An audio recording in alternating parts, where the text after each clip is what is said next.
Pinawalang sala ng Muntinlupa Regional Trial Court si dating Senador Laila de Lima.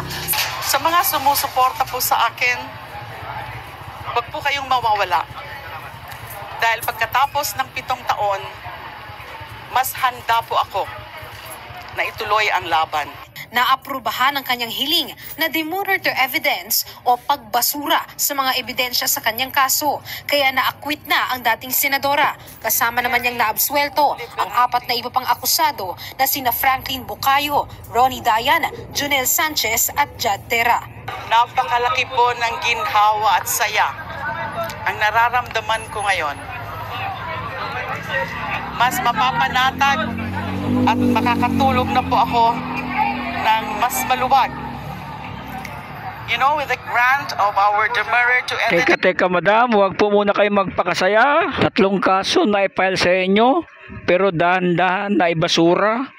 Wala nang interested na mag-apila kahit ang Department of Justice hindi na interesado mag-apila.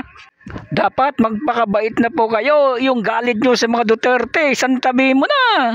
Dahil hindi interesado ang DOJ na mag-apila, si Solgen na nag-apila, si Solicitor General. Ngayon, hindi ka na tuloy makatulog. Madam, huwag mo awayin si Solgen, ha? Ginawa niya lang kanyang trabaho. Kahit sa Supreme Court, madam, nakarating na rin ang pangalan mo. Special mention ka pa nga. The Supreme Court disbarred attorney Demosthenes S. Tecson for gross misconduct and misappropriating his client's funds in violation of the Code of Professional Responsibility and Accountability.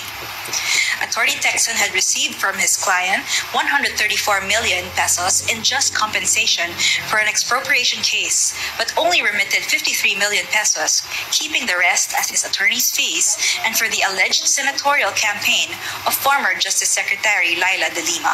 Yung desisyon ng Court of Appeals, alam mo ba kung anong desisyon ng Court of Appeals? Ano yung attorney? Ang desisyon ng Court of Appeals, batay dito sa natanggap ko, ay